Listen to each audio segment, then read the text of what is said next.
ತಂದೆಯಿಂದ ಇದೇನಯ್ಯ ಅದೇನು ಕಾರಣ ತಂದೆಯಿಂದ ಇದೇನಯ್ಯ ಎನ್ನ ಕಾರಣ ತಂದೆಯಿಂದ ಇದೇನಯ್ಯ ಎನ್ನ ಕಾರಣ ತಂದೆಯಿಂದ ಇದೇನಯ್ಯ ಅರಿದರಿದು ನಿಮ್ಮ ಶರಣನು ಆಚರಿಸುವ ಆಚರಣೆಯ ಕಂಡು ಅರಿದರಿದು ನಿಮ್ಮ ಶರಣನು ಆಚರಿಸುವ ಆಚರಣೆಯ ಕಂಡು ಕಂದೆರೆದನಯ್ಯ ಕೂಡಲ ಸಂಗಮ ದೇವ ಅಯ್ಯ ನಿಮ್ಮ ಶರಣನ ಮದ್ದಕ್ಕೆ ತಂದೆಯಾಗಿ ನೆನೆದು ಸುಖಿಯಾಗಿ ಆನು ಬದುಕಿದೇನಯ್ಯ ಅದೇನು ಕಾರಣ ತಂದೆಯಿಂದ ಇದೇನಯ್ಯ ಎನ್ನ ಕಾರಣ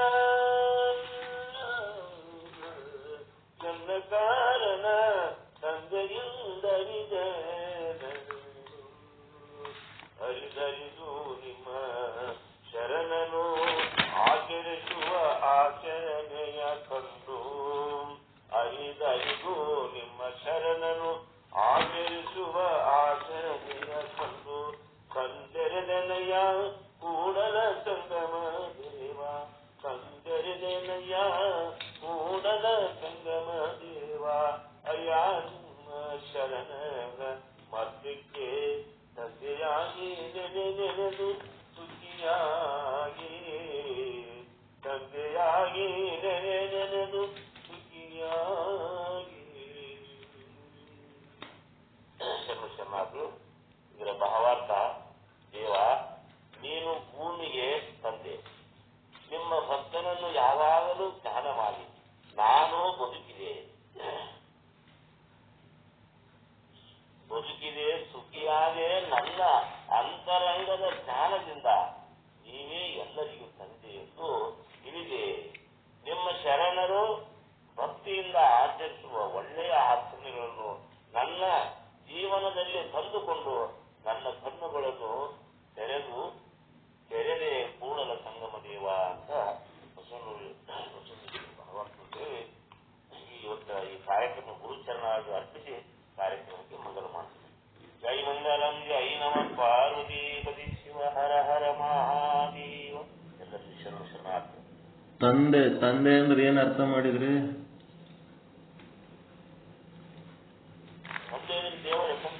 ತಂದೆ ಅಂದ್ರೆ ಅಪ್ಪ, ತಂದೆ ದೇವರ ಅಂದ್ರಿ. ತಂದೆ ಅಂದ್ರೆ ತಗೊಂಡು ಬಂದಿ ಅಂತ, ಕರ್ಕೊಂಡು ಬಂದಿ ಅಂತ. ಮರ್ತಕ್ಕೆ ತಂದೆಯಾಗಿ ಅಂದ್ರೆ ನೀನು ಅಲ್ಲಿಂದ ಇಲ್ಲಿಗೆ ನನಗೆ ಕರ್ಕೊಂಬಂದಿ, ಮತ್ ನನ್ನ ತಂಗಟ್ ಸಾಧನೆ ಮಾಡ್ಲಿಕ್ಕೆ ಸುತ್ತಮುತ್ತ ಬಹಳ ಮಂದಿಗೆ ತಂದೆಪ್ಪ ನೀನು ಅವ್ರಿಗೆಲ್ಲರಿಗೆ ಕರ್ಕೊಂಬಂದಿ ಅಂತ.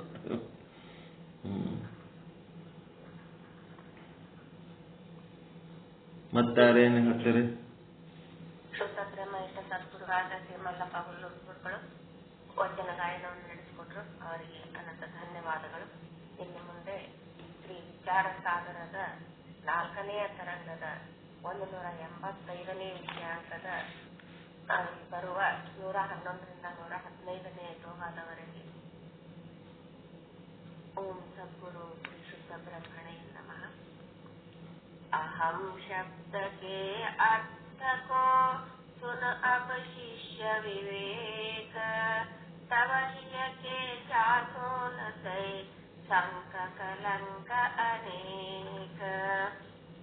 वै यद्यपि आभास में अहम ब्रह्म यह ज्ञान, तथापि सो कूटस्थ को लहे आप अभिमान। ताको सदा अभेद है विभु चेतन से तात, बाध समय निज रूप हूँ ब्रह्म रूप दर्शात। अहम वृत्ति में भान है साक्षी अरु आभास, सो क्रम दैव क्रम विना या को करहु प्रकाश। सावधान वै शिष्य सुन बाहु उत्तर सा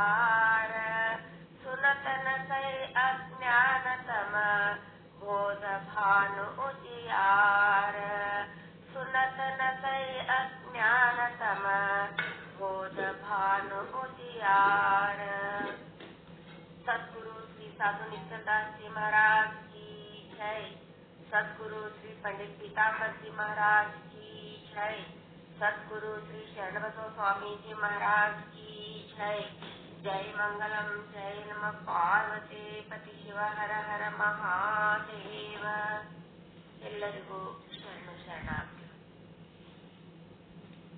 ಇನ್ನು ಮುಂದೆ ವಿಚಾರ ಚಂದ್ರೋದಯ ಮಾಡೋಣ್ರಪ್ಪ. ನೀವು ಹೇಳ್ತೀರ ವಿಚಾರ ಚಂದ್ರೋದಯ ಎಷ್ಟೊತ್ತಾಗ್ತದ ರೀ? ಒಂದು ಈ ಸ್ವಲ್ಪ ಐತ್ರಪ್ಪ, ಒಂದು 10 ನಿಮಿಷ. ಹಾ ಹೇಳ್ರಿ. ಗೌರಮ್ಮ ರಾಜರೇ,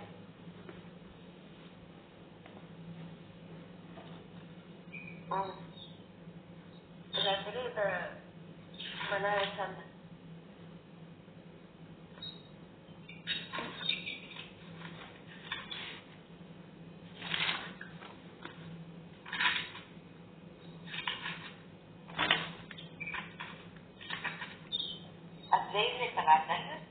ಅಲ್ಲೊಂದು ಒಂದೇತ್ರಿ ಪುರುಷ ಇಚ್ಛಾ ವಿಷಯ.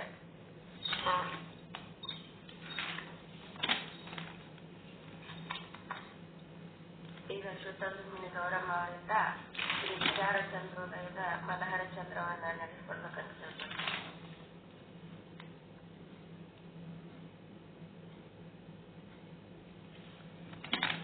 ಎಲ್ಲರಿಗೂ ನಮಸ್ಕಾರಗಳು. ಓಂ ಶ್ರೀ ಸದ್ಗುರು ನಮಃ. ಪುರುಷ ಇಚ್ಛಾ ವಿಷಯ ಪುರುಷಾರ್ಥ ಜೋಯಿ ಜೋಯಿ.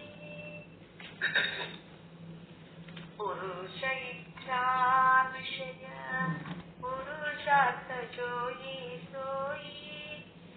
ದುಃಖ ನಾಶ ಸುಖ ಪ್ರಾಪ್ತಿ ದುಃಖ ನಾಶ ಸುಖ ಪ್ರಾಪ್ತಿ ರೂಪ ಮೋಕ್ಷ ಮಾನವೋ ಪುರುಷ ಇಚ್ಛಾ ವಿಷಯ. हेतु ताको ब्रह्म ज्ञान सो परोक्ष अपरोक्ष तामय अपरोक्ष दृढ तामय अपरोक्ष दृढ अदृढ तो गानवो पुरुष इच्छा विषय. मोक्ष को साक्षात हेतु दृढ अपरोक्ष ज्ञान हेतुता विचार जीव हेतुता विचार जीव ब्रह्म जग जानवो पुरुष इच्छा विषय. तीन वस्तु रूप जड़ चेतन दो जड़ मिथ्या माया ब्रह्म चित्त सोमयी माया ब्रह्म चित्त सोमयी पीताम्बर शानवो पुरुष इच्छा विषय. पुरुषार्थ जोई सोई दुख नाश सुख प्राप्ति दुख नाश सुख प्राप्ति रूप मोक्ष मानवो पुरुष इच्छा विषय. सद्गुरु श्री पंडित पीताम्बर जी महाराज की जय. सद्गुरु श्री साधु निश्चलदास जी महाराज की जय. सद्गुरु श्री शरणबसव स्वामी जी महाराज की जय. जय मंगल जय नमः पार्वती पति शिव हर हर ಮಹಾದೇವ. ಎಲ್ಲರಿಗೂ ಶರಣಾರ್ಥಿಗಳು.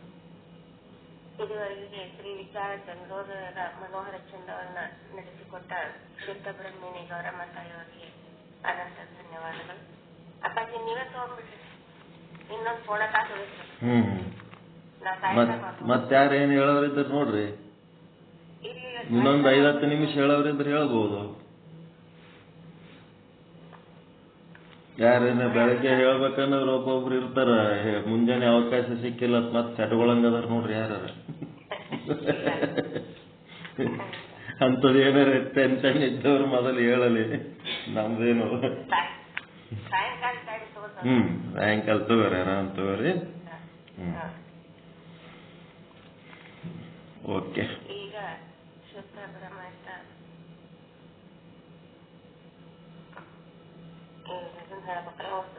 ಇಲ್ಲ ಬೇಡ ಸಾಕು, ಇದೇ ನಡೆದಲ್ಲ, ಯಾವುದೋ ಒಂದು ಹೇಳಿರಲ್ಲ ಸಾಕು ನಡ್ಸಿ. ಈಗ ಶುದ್ಧ ಬ್ರಹ್ಮಟ ಸದ್ಗುರುಗಳಾದ ಶ್ರೀ ಶರಣಬಸವ ಮಹಾಸ್ವಾಮಿಗಳಿಂದ ವೇದಾಂತ ಸಮ್ಮತವಾದ ಮೋಕ್ಷ ವಿಚಾರವನ್ನ ನಮಗೆಲ್ಲ ತಿಳಿಸ್ಕೊಡ್ಬೇಕಂತ ಹೇಳಿ ಅವರಲ್ಲಿ ಕೇಳ್ಕೊಳ್ತೀವಿ.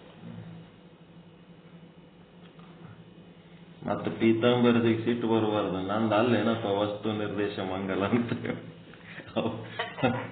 ಅವರು ದೋಹಗಳನ್ನು ಮತ್ತ ವಸ್ತು ನಿರ್ದೇಶ ರೂಪ ಮಂಗಲನೇ ಅದಾವ ಎಲ್ಲ. ಯಾವದಕ್ಕೂ ಜೋತ್ ಬೀಳಬಾರ್ದು ಅಂತ.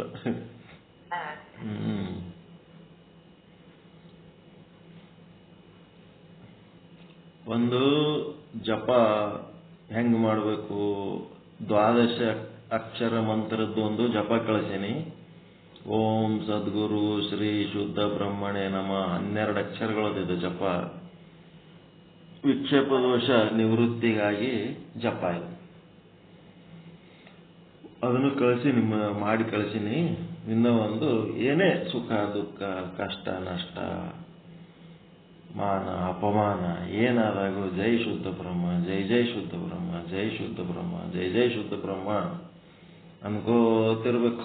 ಅದು ಅನ್ಕೋತಿದ್ದಾಗ ಎಂತ ಅನ್ನೋದು ಸುಮ್ಮನೆ ಬಾಯಿಲೆ ಅನ್ನೋದಲ್ಲ, ಆತ್ಮದಲ್ಲಿ ಸಂಪೂರ್ಣ ಶ್ರದ್ಧೆ ಇಟ್ಟು ಅನ್ನಬೇಕು. ಅದರ ಫಲ ಖಂಡಿತ ಪ್ರಾಪ್ತಿ ಆಗ್ತದೆ ಅನ್ನೋದ್ರಾಗ ಏನು ಸಂಶಯ ಇಟ್ಕೊಳ್ಳಾರ್ದಂಗೆ ಅನ್ಬೇಕು. ಮತ್ತೆ ವಿಚಾರ ಚಂದ್ರೋದಯದ ಗಾನಗಳು ಅವೇನು ದೋಹಗಳು ಎಲ್ಲ ಚಂದ ಗಾಯನ ಮಾಡ್ತೀರಿ, ಅದು ಸಂತೋಷ ಆಯಿತು. ನಮ್ಮ ಮಲ್ಲಪ್ಪ ಹುಲ್ಲೂರು ಗುರುಗಳು ವಚನಗಳನ್ನು ಚಂದ ಹೇಳ್ಕೊತ ಬರ್ತಾ ಇದ್ದಾರೆ, ಅದರ ಅರ್ಥನೂ ಹೇಳ್ತಾ ಇದ್ದಾರೆ. ಎಲ್ಲ ಬೆಳಗಿನ ಪಾಠ ಚೆನ್ನಾಗಿ ನಡೀತಾ ಇದೆ. ಇದರಲ್ಲಿ ನಿನ್ನೆ ಒಂದೇನಂದ್ರೆ ಶಂಕರಾನಂದ ಸ್ವಾಮಿಗಳಂತ ಹೂವಿನ ಹಿಪ್ಪರಗಿ ಬಿಜಾಪುರ ಜಿಲ್ಲಾ, ಅವರು 6ರಿಂದ 6:30 ತನಕ ಹೇಳ್ತಾರೆ ಪರಮಾನುಭವ ಬೋಧೆ. ಅದಕ್ಕೆ ಆ ಲಿಂಕ್ ಕಳಿಸೀನಿ. ಈಗ 6 ತನಕ ನಾವು ಪಾಠ ಮಾಡಿ 6ಕ್ಕೆ ಕಡೆ ಜಾಯ್ನ್ ಆಗಮು. 6:30ಗೆ ನೋಡ್ರಿ, ಅವ್ರ ಮುಂದೆ 6:30 ನಂತರ 9:10 ತನಕ ಕುಂದಿರ್ತಾರಂತ ಚರ್ಚೆ ಮಾಡ್ಕೋತ. 200-300 ಮಂದಿದ ಟೀಮ್ ಅದು. ಅದೇನಾರು ಉಪಯುಕ್ತ ಅನ್ಸಿದ್ರ ಅಟೆಂಡ್ ಆರಿ, ಇಲ್ಲ ಅಂತಂದ್ರೆ ಮೈಸೂರು ಪೂಜ್ಯರ ಅದಲ್ಲ 6:30ರಿಂದ 7:30 ಅದಕ್ಕೆ ಅಟೆಂಡ್ ಆರಿ. ಅದನ್ನ ನಿಮ್ಮ ಚಾಯ್ಸಿಗೆ ಬಿಟ್ಟದ್ದು. ನಿಮಗೆ ಸೆಟ್ ಮಾಡಿಕೊಂಡು ಅದು ಚಂದ ಅನಿಸ್ತಿತ್ತು, ಇದಕ್ಕಿಂತ ಅದ್ರಾಗ ಹೆಚ್ಚು ಲಾಭ ಸಾರ ಅನಿಸ್ತಿತ್ತು ಅಂತಂದ್ರೆ ಅದು ಹಂಗೆ ಕಂಟಿನ್ಯೂ ಮಾಡಮು. ಇಲ್ಲ ಅವೆಲ್ಲ ನಮಗೆ ಇದೇ ಚಲೋ ಅನಿಸ್ತದ, ಅದೆಲ್ಲ ಮುಂದೆ ನಿಮ್ಮೆಲ್ಲರ ನಿರ್ಧಾರ ಹೆಂಗದ ಹಂಗೆ ಎಲ್ಲ ಅಷ್ಟು ಪರಿಚಯ ಮಾಡೋಣ. ಎಲ್ಲೆಲ್ಲಿ ಏನೇನು ನಡೆದದ ಅನ್ನೋದು ತಿಳ್ಕೊಳ್ಳೋದ್ರ ಸಲುವಾಗಿ ನಿಮಗೆಲ್ಲ ಪರಿಚಯಿಸ್ತಾ ಇದ್ದೀನಿ, ಎಲ್ಲ ಮಹಾತ್ಮರ ಜೊತೆಗೆ. ಆಮೇಲೆ ಒಬ್ಬರು ನಿನ್ನೆ ಒಬ್ಬರು ನಂಬರ್ ಹಾಕಿನಿ ನೋಡ್ರಿ, ಅವ್ರ ಹೆಸರು ಏನದಲ್ರಿ, ಹೂವಿನ ಇಬ್ಬರಿಗೆ ಎಂಕಪ್ಪ ಚಿಗಿರಿ. ಅವ್ರು ಬೇರೆ, ಅವ್ರಿಗೆ ಎಂಕಪ್ಪ ಅನ್ಬಾರ್ದು, ವಾಯಿ ಚಿಗಿರಿ ಅನ್ಬೇಕಂತ. ಎಂಕಪ್ಪ ಅನ್ನೋದಿಲ್ಲ, ವಾಯಿ ಚಿಗಿರಿ ಅನ್ಬೇಕಂತ. ಹಂಗೆ ಹೇಳ್ರಿ ನಮ್ಗಂತಂದ್ರು. ಅವರು ಒಳ್ಳೆ ಸಾಧಕರು, ಇದರ ಕಾಂಟ್ರಾಕ್ಟರ್ ಅದರ. ಅವ್ರಕ್ಕಿಂತ ಮೊದಲೊಬ್ಬರಿಗೆ ಮಾತಾಡ್ಲಕ್ಕೆ ಹೇಳಿದ್ನಲ್ಲ ಹೆಸರು,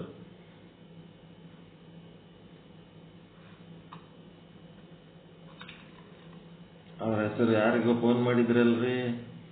ಇದು ಓಂ ನಮಃ ಶಿವಾಯ ಎಂಥದ್ದು ಪಂಚೀಕರಣ ಅಂತ ಗ್ರೂಪ್ ಅದ. ಅವ್ರಿಗೆ ನೀವು ಫೋನ್ ಮಾಡಿದ್ರಿ ಅಂದ್ರೆ ನಿಮಗೆ ಆ ಗ್ರೂಪ್ನಾಗ ಸೇರಿಸ್ಕೋತಾರ. ಅವ್ರೇನ್ ಪರಮಾನುಭವ ಬೋಧೆ ಮಾಡಿದ್ದೇನ್ ರೆಕಾರ್ಡಿಂಗ್ ಮಾಡಿದ್ದು ಹಾಕಂಗ್ ಕಾಣಿಸ್ತಾರ. ಅದೊಂದ್ ಸ್ವಲ್ಪ ನೋಡಮ್ ಏನ್ ಮಾಡ್ತಾರ ಏನೋ. ಅವ್ರ ಹೆಸರು ಏನಂತ ಹೇಳಿದ್ನಲ್ರಿ, ನೆನಪು ಬರಲ್ದೇನು? ಸ್ವಲ್ಪ ಬೇರೆ ಅದ ಹೆಸರ. ಅದ ಕಳಿಸೀನಿ ನೋಡ್ರಿ, ಆಮೇಲೆ ಮಾತಾಡಮ್ಮ. ಅವ್ರ ಜೊತೆಗೆ ಮಾತಾಡ್ರಿ. ಮಾತಾಡಿದ್ರೆ ಅವರು ಓಂ ನಮಃ ಶಿವಾಯ ಈ ಗ್ರೂಪಿಗೆ ಸೇರಿಸ್ತಾರ, ಸೇರ್ಕೊಳ್ರಿ. ಅವ್ರೇನೇನ್ ಆಗ್ತಾರ ಅವ್ರಿಗೂ ಒಂದು ಏನದಂದ್ರ, ಯಾರು ಜಾಸ್ತಿ ಎಜುಕೇಟೆಡ್ ಇಲ್ಲ, ಬಟ್ ಎಲ್ಲರೂ ಅನುಭವಿಗಳದಾರ, ಸತ್ಯಾನುಭವಿಗಳದಾರ. ಅವೆಲ್ಲ ಗೊತ್ತಾಗ್ಬೇಕು, ಎಲ್ಲೆಲ್ಲಿ ಹೆಂಗೆ ಅದಾರ, ಏನೇನದಾರ ಎಲ್ಲ ಪರಿಚಯ ಮಾಡ್ಕೋಬೇಕು. ಅದ್ರ ಸಲುವಾಗಿ ನಿಮಗೆಲ್ಲ ಹಚ್ಚಲಕತ್ತೀನಿ. ಇದು 6 ಗಂಟೆ ತನಕ ನಮ್ಮ ಪಾಠ ಆಗ್ತದ. ಆಮೇಲೆ ಅದು ಲಿಂಕಿಗೆ ಹೋಗ್ಬಿಡ್ರಿ, ಶಂಕರಾನಂದರ ಲಿಂಕಿಗೆ ಗ್ರೂಪ್ನಾಗ ಹಾಕಿನಿ ನೋಡ್ರಿ ಅದು. ಓಕೆ. ಶ್ರೀ ಶುದ್ಧ ಬ್ರಹ್ಮಣೇ ನಮಃ. ಸಮಸ್ತ ಶುದ್ಧ ಬ್ರಹ್ಮ ಸ್ವರೂಪರೇ, ತಮ್ಮೆಲ್ಲರ ಶ್ರೀಪಾದಗಳಿಗೆ ಅನಂತ ಅನಂತ ಪ್ರಣಾಮಗಳು. ಶ್ರೀ ವಿಚಾರ ಸಾಗರ ಸಾಧು ನಿಶ್ಚಲ್ ದಾಸ್ ಜಿಯವರ ಕೃತಿ 4ನೇ ತರಂಗ, 200ನೇ ವಿಷಯಾಂಕ, 116ನೇ ದೋಹ. 200ನೇ ವಿಷಯಾಂಕಕ್ಕೆ ಬಂದು ತಲುಪಿದ್ದಕ್ಕೆ ತಮ್ಮೆಲ್ಲರಿಗೂ ಒಂದು ಹೃತ್ಪೂರ್ವಕ ಅಭಿನಂದನೆಗಳನ್ನು ಸಲ್ಲಿಸ್ತಾ ಇದ್ದೀವಿ. ಒಟ್ಟು ಎಷ್ಟು ಇವದವ್ರಿ ಇವು ವಿಷಯಾಂಕಗಳು? 527. ಅದು ಹೆಂಗ್ ನೆನ್ಪಿಟ್ಕೋಬೇಕಂದ್ರ 5 2 ಕೂಡಿಸಿದ್ರೆ ಎಷ್ಟಾಯ್ತು? 5 2 7. ಹಿಂಗ್ ನೆನ್ಪಿಟ್ಕೋಬೇಕು. 527 ಪೈಕಿ 200ನೇ ವಿಷಯಾಂಕದಾಗದಿರಿ. ಯಶಸ್ವಿಯಾಗಿ ಅಲ್ಲಿಂದ ಇಲ್ಲಿ ತನಕ ಬಂದಿರಿ. ನಿಶ್ಚಲದಾಸನ ಜೊತೆಗೆ ಹೆಜ್ಜೆ ಹಾಕ್ತಾ ಇದ್ದೀರಿ. ನೀವೆಲ್ಲ ಸಹಕಾರದಿಂದ ಚೆನ್ನಾಗಿ ನಡೀತಾ ಇದೆ. ಬಹಳ ಸಂತೋಷ ಆಗ್ತದ. ವಿಚಾರ ಚಂದ್ರೋದಯದೊಳಗ ಪ್ರಶ್ನೆಗಳು ಎಷ್ಟು ಅದಾವಂತಂದ್ರೆ ಅದು ನೆನಪು ಹೆಂಗ್ ಇಟ್ಕೋಬೇಕಂದ್ರೆ 2, 4, 8. 2 ಡಬಲ್ 4, 4 ಡಬಲ್ 8, 248 ಪ್ರಶ್ನೆಗಳು. ಹಂಗ ಒಂದು ಸ್ಕೇಲ್ ಎಲ್ಲಿಂತ ಎಲ್ಲಿ ತನಕ ಬಂದಿವಪ್ಪ. ಇಲ್ಲಿ ಯಾವುದು ಸ್ಕೇಲ್ ಅಂತಂದ್ರೆ ವಿಷಯಾಂಕದ್ದು ಸ್ಕೇಲ್, ಇದು ಅಳತಿ. ಅಲ್ಲಿ ಪ್ರಶ್ನೆಗಳ ಅಳತಿ. 248 ಪೈಕಿ ಎಷ್ಟನೇ ಪ್ರಶ್ನೆದಾಗ ಅದೀವಿ ಅಂದ್ರೆ ಒಂದು ಪೊಸಿಷನ್ ಗೊತ್ತಾಗ್ತದೆ. ಇಲ್ಲಿ 200ಕ್ಕೆ ಬಂದಿರಿ, ಅರ್ಧ ಮುಗಿಸ್ತಾ ಇದ್ದೀರಿ, ಸಮೀಪಕ್ಕೆ ಬರ್ತಾ ಇದ್ದೀರಿ, ಅರ್ಧಕ್ಕೆ ತಲುಪ್ತಾ ಇದ್ದೀರಿ. ಈ ಒಂದು 200ನೇ ವಿಷಯಾಂಕದಾಗ ಏನದಂದ್ರೆ ಜ್ಞಾನದ ಕರಣಗಳು. ಕರಣಗಳು ಅಂದ್ರೆ ಸಾಧನಗಳು, ಜ್ಞಾನದ ಸಾಧನಗಳು. ಯಾವ ಜ್ಞಾನದ ಸಾಧನಗಳು ಅಂತಂದ್ರ ಪ್ರಮಾತ, ಪ್ರಮಾಣ, ಪ್ರಮಿತಿ, ಪ್ರಮೇಯ. ಇವು ಚೇತನಗಳು, ಸುಮ್ಮನೆ ಹಂಗೆ ಅಲ್ಲ, ಚೇತನಗಳು. ಚೇತನ ಪ್ರಮಾತ ಚೇತನ, ಪ್ರಮಾಣ ಚೇತನ, ಪ್ರಮಿತಿ ಚೇತನ, ಪ್ರಮೇಯ ಚೇತನ. ಒಂದು ಸಾರಿ ಹೇಳ್ರಿ. ಪ್ರಮಾತ ಚೇತನ, ಪ್ರಮಾಣ ಚೇತನ, ಪ್ರಮೇಯ ಚೇತನ. ಇಲ್ಲಿ ನೋಡಿದ್ರ ಮ್ಯಾಲ 4 ಚೇತನಗಳು ಕಣ್ಣಂಗ್ ಕಾಣಿಸ್ತಾವ. ಚೇತನಗಳು 4 ಇಲ್ಲ, ಒಂದೇ ಚೇತನ ಅದ. ಅವರದು ವ್ಯವಹಾರಗಳು 4 ರೀತಿ ಅದಾವ. ಅದಕ್ಕಿದು 4 ಚೇತನಗಳ ಕಣ್ಣಂಗ್ ಕಾಣಿಸ್ತಾವ. ಒಂದೇ ಚೇತನ 4 ರೀತಿ ವ್ಯವಹಾರ ಮಾಡ್ತಾವ. ಇಲ್ಲಿ 4 ಪ್ರಮಾತ, ಪ್ರಮಾಣ, ಪ್ರಮಿತಿ, ಪ್ರಮೇಯ ಅಂತ ಹೇಳ್ತೀವಿ ಅಂತ 4 ಚೇತನಗಳು ಇಲ್ಲ. ಚೇತನ ಒಂದೇ ಇದೆ. ಆದರೆ ಚೇತನದಲ್ಲಿ ಏನದ, ಜ್ಞಾನದ ವ್ಯವಹಾರ ಮಾಡಲಿಕ್ಕೆ ಉಪಾಧಿಗಳು ಇವುಗಳದ್ದಾಗಿವೆ. ಇವು ಏನದವ, ಜ್ಞಾನದ ವ್ಯವಹಾರ ಮಾಡುವುದಕ್ಕೆ ಇವಕ್ಕೆಲ್ಲ ಉಪಾಧಿಗಳದ. ಉಪಾಧಿಗಳು ಅಂತಾರೆ ಇವಕ್ಕ. ಹೆಂಗಪ್ಪ ದೃಷ್ಟಾಂತ? ಒಂದು ಬುಟ್ಟಿಯಲ್ಲಿ ಜೋಳ ಹಾಕಿದ್ರಿ, ಜೋಳದ ಬುಟ್ಟಿ ಅಂತೀರಿ. ಹಿಟ್ಟು ಹಾಕಿದ್ರಿ ಅಂದ್ರೆ ಹಿಟ್ಟಿನ ಬುಟ್ಟಿ ಅಂತೀರಿ. ರೊಟ್ಟಿ ಹಾಕಿದ್ರೆ ರೊಟ್ಟಿ ಬುಟ್ಟಿ ಅಂತೀರಿ. ಏನ್ ಹಾಕ್ತಿರಿ ಅದರ ಬುಟ್ಟಿ ಅಂತೀರಿ. ಒಂದೇ ಬುಟ್ಟಿ, ಅದರ ಕೆಲಸವನ್ನು ಅವಲಂಬಿಸಿ ಹೆಸರು ಬೇರೆ ಬೇರೆ ಅಷ್ಟೇ. ಕೆಲಸದ ಭೇದ. ಪಾಚಕ ಅಂದ್ರೆ ಅಡಿಗೆ ಮಾಡುವವನು, ಪಾಠಕ ಅಂದ್ರೆ ಪಾಠ ಹೇಳುವವನು. ಒಬ್ಬ ಗುರು ಪಾಠ ಹೇಳುವ ಗುರುವೇ ಅಡಿಗೆ ಮಾಡ್ತಾನೆ. ಅಡಿಗೆ ಮಾಡುವಾಗ ಅವನೇ ಪಾಚಕ ಅನಿಸ್ಕೊತಾನ, ಪಾಠ ಹೇಳುವಾಗ ಅವನೇ ಗುರು ಅನಿಸ್ಕೊತಾನ. ಒಬ್ಬನೇ ವ್ಯಕ್ತಿ ಅಡಿಗೆ ಮಾಡುವಾಗ ಪಾಚಕ, ಪಾಠ ಹೇಳುವಾಗ ಪಾಠಕ. ಕೆಲಸದ ಭೇದದ ಮೇಲೆ ಅವಲಂಬಿಸಿ ಬೇರೆ ಬೇರೆ ಹೆಸರು. ದೇವನೊಬ್ಬ, ನಾಮ ಹಲವು. ಒಂದೇ ಚೇತನಕ್ಕೆ 4 ಹೆಸರುಗಳು. ಪ್ರಮಾತ ಚೇತನ, ಪ್ರಮಾಣ ಚೇತನ, ಪ್ರಮಿತಿ ಚೇತನ, ಪ್ರಮೇಯ ಚೇತನ. ಯಾರು ಮ್ಯೂಟ್ ಆಫ್ ಮಾಡಿಲ್ಲ ನೋಡ್ರಿ, ನೋಡಿ ಆಫ್ ಮಾಡ್ಕೊರಿ. 4 ಜ್ಞಾನದ ಕಾರ್ಯಗಳು ಆಗಬೇಕಾದರೆ ಇವು ಎಷ್ಟೆಷ್ಟು ಜ್ಞಾನದ ಕಾರ್ಯಕ್ಕೆ ಕಾರಣಗಳಾಗುತ್ತವೆ, ಅಂದರೆ ಉಪಯೋಗವಾಗುತ್ತವೆ, ಜ್ಞಾನ ಸಾಧನೆಗೆ ಎಷ್ಟರ ಮಟ್ಟಿಗೆ ಉಪಯೋಗ ಆಗ್ತವ ಅದನ್ನು ನೋಡಿ ಈ 4 ಸೇರಿದರೇನೇ ಜ್ಞಾನವಾಗುತ್ತದೆ. ಇವು 4 ಸೇರಿದರೆ ಜ್ಞಾನ ಆಗ್ತದೆ ಅಂತ ಹೇಳ್ತಾರೆ ಅವರು. 4 ಸೇರಿದರೆ ಜ್ಞಾನವಾಗುತ್ತದೆ. ಜ್ಞಾನವಾಗುವಲ್ಲಿ ಈ 4ರ ಪಾತ್ರ ಎಷ್ಟು ಪ್ರಮಾಣದಲ್ಲಿವೆ, ಇವುಗಳ ಜವಾಬ್ದಾರಿ ಎಷ್ಟು? ನಮಗೆ ಒಂದೇನಾರ ಜ್ಞಾನ ಆಗಬೇಕು ಅಂತಂದ್ರೆ ಪ್ರಮಾತದ್ದು ಎಷ್ಟು ಜವಾಬ್ದಾರಿ, ಪ್ರಮಾಣದ್ದು ಎಷ್ಟು ಜವಾಬ್ದಾರಿ, ಪ್ರಮಿತಿದು ಎಷ್ಟು ಜವಾಬ್ದಾರಿ, ಪ್ರಮೇಯದ್ದು ಎಷ್ಟು ಜವಾಬ್ದಾರಿ. ಈ ಪಾತ್ರಗಳನ್ನು ತಿಳಿಸುವ ಸಲುವಾಗಿಯೇ ಚೇತನಗಳು ಅಂತ ಪದಪ್ರಯೋಗ ಮಾಡಿದ್ದಾರೆ. ಹಾಗಂತ 4 ಚೇತನಗಳು ಇಲ್ಲ, ಒಂದೇ ಚೇತನವಿದೆ. ಅವುಗಳ ಜವಾಬ್ದಾರಿ ಅದೇ ಒಂದು ಚೇತನ 4 ರೀತಿಯ ಜವಾಬ್ದಾರಿಗಳನ್ನು ವಹಿಸುತ್ತದ. ಒಬ್ಬಕ್ಕಿ ಹೆಣ್ಣು ಮಗಳು ಏನಾತಳ, ಹೆಂಡತಿಯಾಗಿ, ಸೊಸೆಯಾಗಿ, ಮಗಳಾಗಿ, ಮತ್ತಿನ್ನೇನೋ ಆಗಿ ಒಂದೇ ವ್ಯಕ್ತಿ ಬೇರೆ ಬೇರೆ ಜವಾಬ್ದಾರಿಗಳು ಹೆಂಗೆ ವಹಿಸ್ತಾರ ಅದೇ ರೀತಿ ಯದ್ಯಪಿ ಇಂದ್ರಿಯಗಳು ವೇದಾಂತ ಸಿದ್ಧಾಂತದಲ್ಲಿ ಪ್ರಮಾಜ್ಞಾನಕ್ಕೆ ಕಾರಣತ್ವ ಎಂದು ಹೇಳುವುದು ಸಂಭವಿಸುವುದಿಲ್ಲ. ಈಗ ನೋಡ್ರಿ ಮುಂದೆ ಮತ್ತೆ ಇನ್ನು ಅಡ್ವಾನ್ಸ್ಡ್ ಹೇಳ್ತಾರೆ. ಇಂದ್ರಿಯಗಳು ವೇದಾಂತ ಸಿದ್ಧಾಂತದಲ್ಲಿ ಪ್ರಮಾಜ್ಞಾನಕ್ಕೆ ಕಾರಣ ಅಂತ ಸಂಭವಿಸುವುದಿಲ್ಲ. ಇಲ್ಲಿ ತನಕ ಹೇಳ್ಕೊತ ಬಂದ್ರು. ಇದ್ರ ಮೇಲೆ ಇನ್ನೂ ಮೇಲೆ ಇರುತ್ತಾರೆ. ಇಲ್ಲಿಯ ತನಕ ಇಂದ್ರಿಯಗಳೇ ಪ್ರಮಾಣಗಳು ಎಂದು ಹೇಳಿಕೊಂಡು ಬಂದಿದ್ದೇವೆ. ನೋಡ್ರಿ ಏನ್ರಿ ಇಲ್ಲಿ ತನಕ ಒಂದ್ ಹೇಳ್ತೀರಿ ಇನ್ನು ಮುಂದೆ ಮತ್ತೊಂದು ಹೇಳ್ತೀರಲ್ಲ ಅಂತ ಅನ್ನಂಗಿಲ್ಲ. ನೇತ್ರಾದಿ ಇಂದ್ರಿಯಗಳು ರೂಪಾದಿ ಜ್ಞಾನಕ್ಕೆ ಪ್ರಮಾಣಗಳೆಂದು ಹೇಳಿಕೊಂಡು ಬಂದಿದ್ದಾರೆ.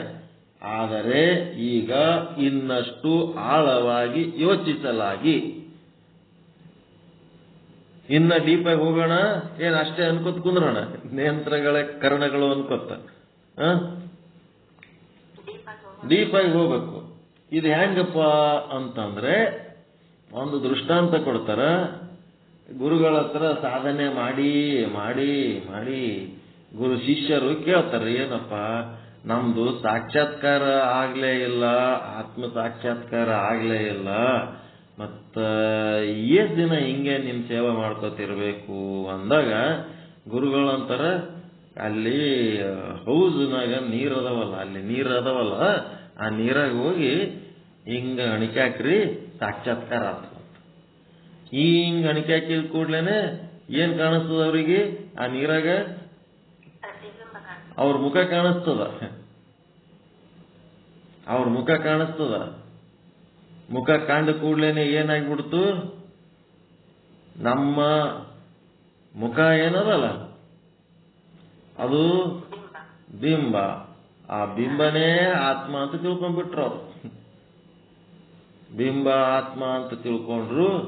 ಬಿಂಬ ಪ್ರತಿಬಿಂಬ ಇವಕ್ಕೆ ಆತ್ಮ ಅಂತ ತಿಳ್ಕೊಂಡ್ಬಿಟ್ರು. ಮುಂದೇನಾಯ್ತು? ಕಂಡದ್ದು ಏನು ಕಾಣಿಸ್ತದ, ಕಣ್ಣಿಗೆ ಏನು ಪ್ರತ್ಯಕ್ಷವಾಗಿ ಕಾಣುತ್ತದ ಅದು ಆತ್ಮ ಅಂತ ತಿಳ್ಕೊಂಡ್ಬಿಟ್ರು ಅವ್ರು. ಹಿಂಗ ಅಣಿಕೆ ಹಾಕ್ರಿ ಏನ್ ಕಾಣುತ್ತದ ಅದೇ ಆತ್ಮ ಅಂತ ತಿಳ್ಕೊಂಡ್ರು. ಅಲ್ಲಿ ಏನ್ ಕಾಣುತ್ತವ್ರಿಗೆ? ತಮ್ಮ ಪ್ರತಿಬಿಂಬ ಕಾಣಿಸ್ತು. ಕಣ್ಣಿಗೆ ಏನು ಕಾಣುತ್ತದ ಅದೇ ಆತ್ಮ ಅಂತ ಹಿಂಗ್ ತಿಳ್ಕೊಂಡ್ಬಿಟ್ರು. ತಿಳ್ಕೊಂಡ್ರು ಕಣ್ಣಿಗೆ ಕಂಡದ್ದೆಲ್ಲ ಆತ್ಮ ಹೆಂಗಿರ್ತದಲ್ಲ ಹುಚ್ಚ ಅಂದ್ರೆ ಹೊರಗೆ ನಮ್ಗೇನ್ ತಿಳ್ಕೊಂಡಿರ್ತೀವಿ ಅದನ್ನ ಹೊರಗೆ ಹೋಗಿ 4 ಮಂದಿಯಾಗ ಪ್ರತಿಪಾದನೆ ಮಾಡುವಾಗ ಕಣ್ಣಿಗೆ ಏನ್ ಕಾಣಿಸ್ತದ ದೃಶ್ಯ ಅದೇ ಆತ್ಮ ಅಂತಂದ್ರೆ ಹೆಂಗಾಗ್ತದ? ಕಣ್ಣಿಗೆ ಕಾಣುವ ದೃಶ್ಯ ಸಾರಿ ಸೃಷ್ಟಿ ಆಗ್ತದ, 4 ದಿನ ಇರ್ತದ, ಮತ್ತ ಇರಾಗನು ವ್ಯತ್ಯಾಸ ವ್ಯತ್ಯಾಸ ವ್ಯತ್ಯಾಸ ಆಗ್ತದ, ಕಡಿಗೆ ಒಂದಿನ ಇಲ್ಲದಂಗ ಆಗ್ತದ. ಈ ದೃಶ್ಯಕ್ಕೆ ಆತ್ಮ ಅಂತ ಹೆಂಗಂತಾರು ತಮ್ಮ ಅಂತ. ಅಲ್ಲ ಇವನ ನಮ್ಮ ಗುರುಗಳು ಮೋಸ ಮಾಡಿಬಿಟ್ರು. ಎಲ್ಲಿ ಅಣಿಕೆ ಹಾಕ್ರಿ ಅಂದ್ರು ಏನ್ ಕಾಣಿಸ್ತದ? ಕಾಣಿಸ್ತದಲ್ಲ ಅದನ್ನ ಆತ್ಮ ಅಂತ ನಾವು ತಿಳ್ಕೊಂಡ್ಬಿಟ್ಟಿದ್ದೆವು. ಅಲ್ಲ ಮತ್ ಗುರುಗಳು ಬಲ್ಲ ಅಂದ್ರು. ಗುರುಗಳೇ ಮತ್ತೇನ್ರಿ? ಮತ್ ಹೋಗಿ ಅಣಿಕೆ ಹಾಕಂತಂದ್ರು. ಅಣಿಕೆ ಹಾಕಿದ್ರು. ಅಣಿಕೆ ಹಾಕಿದ ಮೇಲೆ ಅದೇ ಕಾಣಕತ್ತದ್ರಿ. ಅಲ್ಲಿ ಕಾಣದಕ್ಕೆ ಅನ್ನಂಗಿಲ್ಲೋ ತಮ್ಮ ಆತ್ಮ ಅಂತ. ಆ ಕಾಣುವ ದೃಶ್ಯವನ್ನ ನೋಡೋದು ಯಾವದದ ಅದಕ್ಕೆ ಆತ್ಮ ಅಂತಾರ. ಆ ಕಾಣುವ ದೃಶ್ಯ ಯಾವುದು ನೋಡ್ಲಕತ್ತದ? ನಮ್ಮ ಮುಖಾನೇ ನೋಡಾಕ್ತದೆ. ದೃಶ್ಯ ಕಾಣುತ್ತಾ ಇದೆ, ಅದನ್ನು ನೋಡೋದು ಯಾವುದು? ನಾವೇ ನೀವಂತಂದ್ರೆ ಏನು? ನಿಮ್ಮ ಯಾವ ಇಂದ್ರಿಯ ನೋಡ್ಲಕತ್ತದ? ಬಿಂಬ. ಎದ್ರಲಿಂತ ನೋಡ್ಲಕತ್ತೀರಿ ನೀವು? ಕಣ್ಣಿಗೆ. ಕಣ್ಣಿಲಿಂತ ನೋಡ್ಲಕತ್ತೀರಿ. ಅದಕ್ಕ ಕಾಣದ ಆತ್ಮ ಅಲ್ಲ, ನೋಡೋದ ಆತ್ಮ ಅಂತ ಗುರುಗಳು ಸೂಕ್ಷ್ಮದಾಗಿ ಹೇಳಿದರು. ಮತ್ತೊಂದು ಸ್ಟೆಪ್ ಮ್ಯಾಲೆ ಏರಿಸಿದ್ರು. ನೋಡದ ಆತ್ಮ ಅಂದ ಕೂಡ್ಲೇನೆ ಈ ಬಿಂಬವನ್ನ, ಪ್ರತಿಬಿಂಬವನ್ನ ಯಾರು ನೋಡ್ಲಕತ್ತಾರ? ಕಣ್ಣು ನೋಡ್ಲಕತ್ತ. ಕಣ್ಣೇ ಆತ್ಮ ಅಂತೇಳಿ ಹೊಂಟ್ಬಿಟ್ರಪ್ಪ ಮತ್ ಶಿಷ್ಯರು. ಕಣ್ಣಾತ್ಮ ಕಣ್ಣಾತ್ಮ ಅಂತೇಳಿ ಪ್ರತಿಪಾದನೆ ಮಾಡ್ಕೊತಾದ್ರು. ಮತ್ತೆ ದೊಡ್ಡ ಪಂಡಿತರ ಕೈಯಾಗ ಸಿಕ್ಕೊಂಬಿದ್ರು ಅವ್ರು. ಕಣ್ಣು ಹೆಂಗ ಆತ್ಮ ಹತ್ತದ? ಅದಕ್ಕ ಏನೇನದ? ಪಟುತ್ವ, ಅಂಧತ್ವ, ಮಂದತ್ವ ಇವೆಲ್ಲ ಇರ್ತಾವ. ಆತ್ಮಕ್ಕೆ ಅಂತವೆಲ್ಲ ಇರ್ತಾವೇನು? ಒಮ್ಮೆ ವೀಕ್ ಆಗ್ತದ, ಒಮ್ಮೆ ಸ್ಟ್ರಾಂಗ್ ಆಗ್ತದ, ಒಮ್ಮೆ ಹೆಚ್ಚಾಗ್ತದ, ಒಮ್ಮೆ ಕಡಿಮೆ ಆಗ್ತದ, ಒಮ್ಮೆ ಇರ್ತದ, ಒಮ್ಮೆ ಇರಂಗಿಲ್ಲ. ಇದೆಲ್ಲ ಇಂಥದಿದ್ರೆ ಆತ್ಮ ಅಂತಾರೇನು ಅಂತೇಳಿ ಅವನು. ಹೌದಲ್ಲ, ಆತ್ಮ ಯಾವಾಗಲೂ ಒಂದೇ ತರ ಇರ್ತದ, ಇದ್ದಂಗೆ ಇರ್ತದ. ಮತ್ತ ಇದು ಕಣ್ಣು ಒಮ್ಮೆ ಇರ್ತದ, ಒಮ್ಮೆ ಇರಂಗಿಲ್ಲ, ಒಮ್ಮೆ ಸ್ಟ್ರಾಂಗ್ ಚುರುಕಿರ್ತದ, ಒಮ್ಮೆ ಮಂದ ಆಗ್ತದ, ಒಮ್ಮೆ ಅಂದ ಆಗ್ತದ. ಇದಕ್ಕೆ ಆತ್ಮ ಅನ್ನೋದು ಒಪ್ಪಲಿಲ್ಲ. ಮತ್ತ ವಾಪಸ್ ಗುರುಗಳ ಬಳಿ ಬಂದ್ರು. ವಾಪಸ್ ಗುರುಗಳ ಬಳಿ ಬಂದ್ಮೇಲೆ ಗುರುಗಳೇ ಕಣ್ಣೇ ಆತ್ಮ ಅಂತ ತಿಳ್ಕೊಂಡು ಆದೆವು. ಮತ್ತ ಕಣ್ಣು ಆತ್ಮ ಅಲ್ರಿ, ಕಣ್ಣು ಹೆಚ್ಚು ಕಡಿಮೆ ಆಗಿಬಿಡ್ತದ ಅಂತ ಅಂದ್ಕೂಡ್ಲೇನೆ ಕಣ್ಣಿನ ಹಿಂದ ಅದಕ್ಕ ಬರೇ ಕಣ್ಣು ಒಂದಕ್ಕೆ ಆತ್ಮ ಅನ್ಲಕ್ ಬರಂಗಿಲ್ಲ. ಕಣ್ಣಿನ ಹಿಂದ ಅದಕ್ಕೊಂದು ಏನದಪ್ಪ ಅಂತಂದ್ರ ಅಂತಃಕರಣ ಅಂತವ. ಆ ಅಂತಃಕರಣದ ಜೊತೆಗೆ ಕಣ್ಣು ಸಂಬಂಧವಾದಾಗ ಅದಕ್ಕೆ ಕೆಲಸ ಮಾಡ್ತದ. ಕಣ್ಣು ಒಂದೇ ಸ್ವಂತ ಕೆಲಸ ಮಾಡ್ಲಕ್ಕಾಗಂಗಿಲ್ಲ. ಅದರ ಹಿಂದೆ ಒಂದು ಏನು ಚೇತನ ಅದ ಅದಕ್ಕೆ ಆತ್ಮ ಅನ್ಬೇಕು ಅಂತ. ಮತ್ತ ಮುಂದೆ ಅದ್ರ ಹಿಂದೆ ಇರೋದೇ ಮನಸ್ಸ, ಬುದ್ಧಿ, ಚಿತ್ತ, ಇವೇ ಆತ್ಮ ಅನ್ಕೋತ ಹೋದ್ರ ಅವ ಆತ್ಮ ಮನಸ್ಸು ಬುದ್ಧಿ ಚಿತ್ತ ಹೆಂಗ ಆತ್ಮ ಅಥವಾ ಆತ್ಮದಾಗ ಸಂಕಲ್ಪ ವಿಕಲ್ಪ ಇಲ್ಲ, ಯಾವುದೋ ಹಿಂಗ ನಿರ್ಧಾರಗಳಿಲ್ಲ, ಯಾವುದೋ ಅಹಂಕಾರ ಇಲ್ಲ, ಅಲ್ಲಿ ಏನೂ ವ್ಯಾಪಾರ ಇಲ್ಲ, ನಿರ್ವ್ಯಾಪಾರಿ ಅದ ಅಂತೇಳಿ ಹೇಳ್ಕೊತ ಆದ್ಮೇಲೆ ಮುಂದೆ ಮನಸ್ಸು ಆತ್ಮ ಅಲ್ಲ, ಬುದ್ಧಿ ಆತ್ಮ ಅಲ್ಲ, ಚಿತ್ತ ಆತ್ಮ ಅಲ್ಲ, ಹಿಂಗೆಲ್ಲ ಕಥೆ ಅದ. ಇದು ದೊಡ್ಡ ಕಥೆ ಅದ. ಅಹಂಕಾರ ಆತ್ಮ ಅಲ್ಲ, ಅದರಿಂದಿರೋ ಜೀವ ಆಭಾಸ ಅವನು ಆತ್ಮ ಅಲ್ಲ, ಎಲ್ಲ ಅದು ಆತ್ಮ ಅಲ್ಲ, ಇದು ಆತ್ಮ ಅಲ್ಲ. ಯಾಕಲ್ಲ ಅಂತ ಗೊತ್ತಾಗಿ ಕಡೆಗೆ ಏನು ಉಳಿತದ ಅದೇ ಆತ್ಮ. ಹಿಂಗ ಇಲ್ಲೇನದ, ಒಂದಾದ್ಮೇಲೆ ಒಂದು, ಇಲ್ಲಿ ತನ ಒಂದು, ಮತ್ ಮುಂದೆ ಮತ್ತೊಂದು, ಮತ್ ಮುಂದೆ ಮತ್ತೊಂದು. ಇಲ್ಲಿ ತನ ಒಂದು ಸ್ಟೇಜ್ ಮುಗೀತು. ಈಗ ಮತ್ತೆ BA ದಾಗ ಓದಿದ್ದು ಈಗ MA ದಾಗ ಅದೇ ಓದ್ತೀನಿ ಅಂದ್ರೆ ಹೆಂಗಾಗ್ತದೆ? MA ದಾಗ ಏನು ಓದಿಸ್ತಾರೆ ಅದು ಓದ್ಬೇಕು. ಇಲ್ಲೇನಾಯ್ತು? ಈಗ ಕೇವಲ ಇಂದ್ರಿಯಗಳು ಜ್ಞಾನಕ್ಕೆ ಕಾರಣಗಳಲ್ಲ.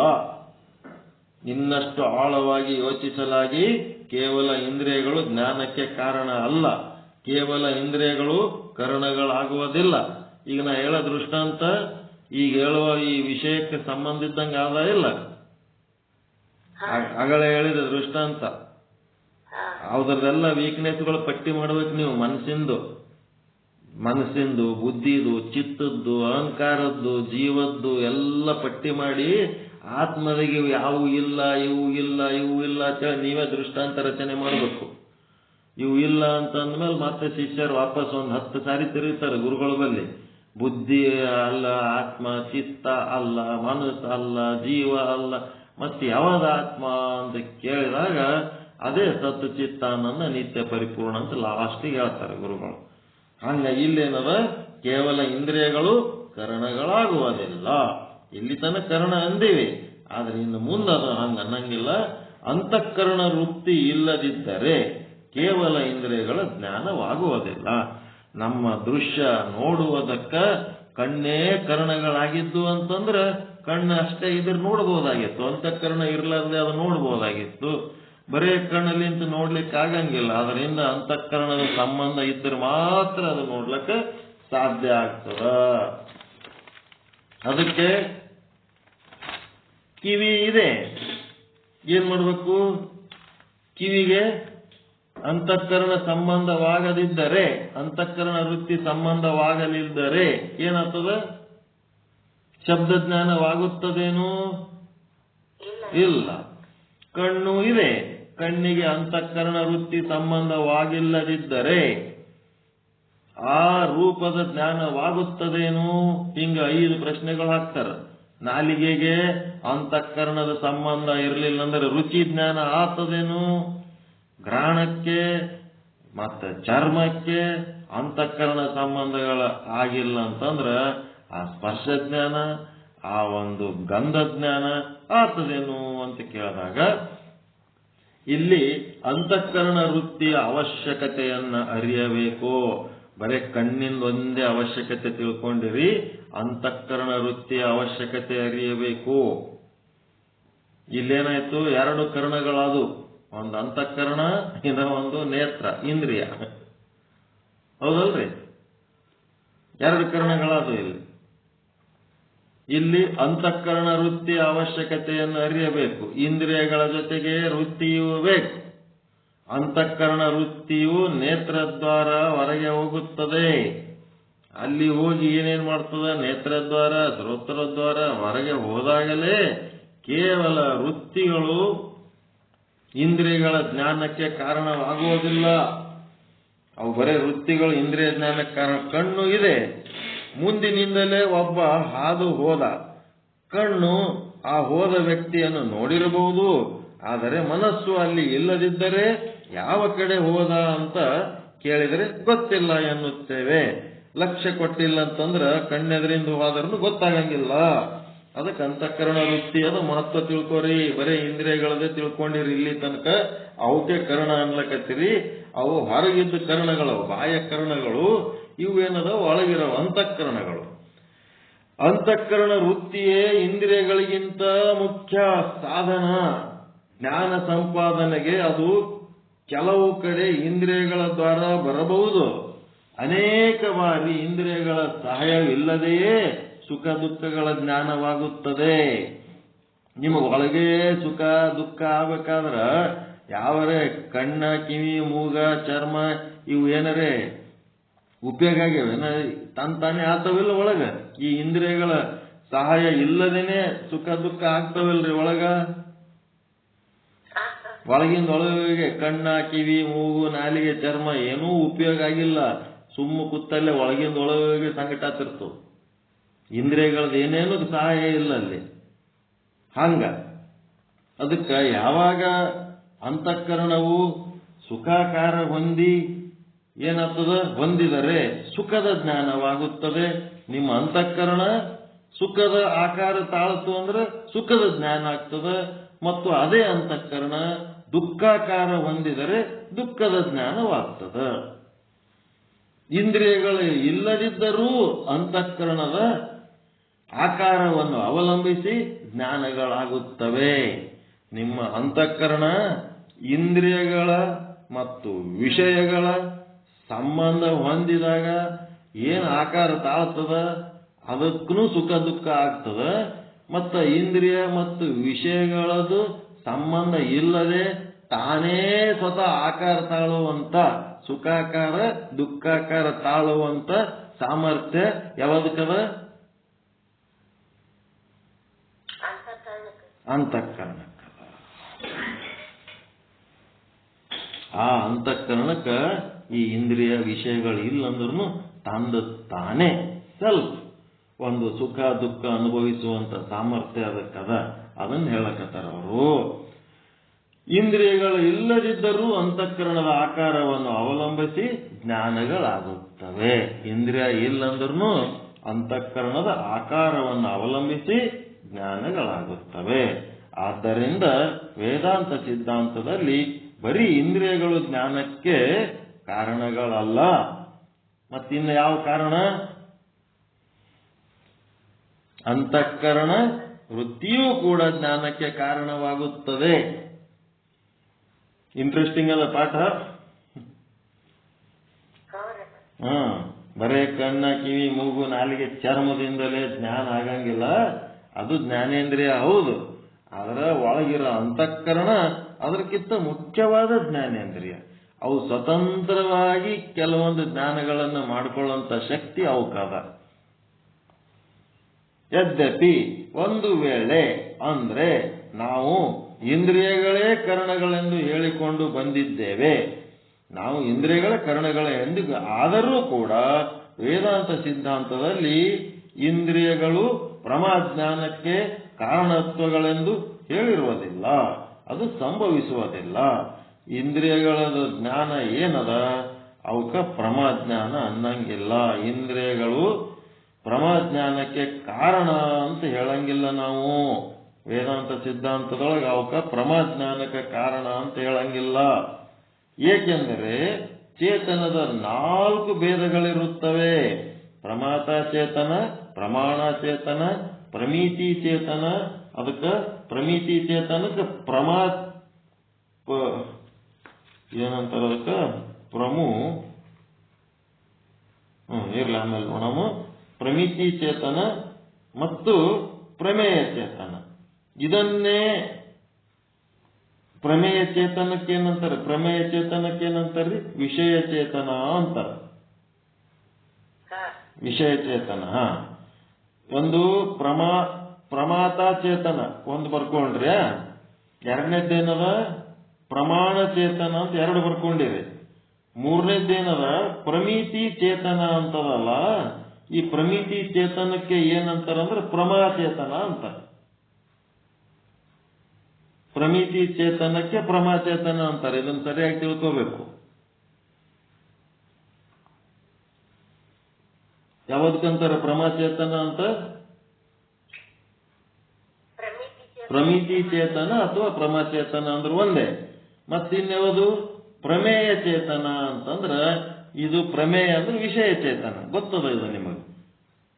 ಪ್ರಮೇಯ ಅಂದ್ರೆ ವಿಷಯಗಳು, ಘಟ ಪಟಾದಿಗಳು ಜಗತ್ತಿನೊಳಗೆ, ಇವಕ್ಕೆ ವಿಷಯ ಚೇತನನು ಅಂತಾರೆ. ಪ್ರಮಿತಿ ಪ್ರಮ 2 ಒಂದೇ. ಮತ್ತು ಪ್ರಮೇಯ ಚೇತನ ವಿಷಯ ಚೇತನ ಅಂದ್ರೆ 2 ಒಂದೇ. ಉಪಾಧಿಯ ದೃಷ್ಟಿಯಿಂದ 4 ಪ್ರಕಾರ ಅಷ್ಟೇ. ಮತ್ತು ಎಲ್ಲ ಕಾಲದಲ್ಲೂ ಚೇತನ ಒಂದೇ ಆಗಿರುತ್ತದೆ. ಅದರ ಕೆಲಸದ ಭೇದವನ್ನು ಅವಲಂಬಿಸಿ 4 ಪ್ರಕಾರಗಳಾಗಿರುತ್ತವೆ. ಅದಕ್ಕೆ 4 ಏನದವ? ನಾಮಕರಣಗಳು ಮಾತ್ರ, ಹೆಸರಿಟ್ಟಿವಷ್ಟೇ. 4 ರೀತಿ ವ್ಯವಹಾರ ಮಾಡೋದಕ್ಕೆ 4 ರೀತಿ ಹೆಸರಿಟ್ಟಿವಿ.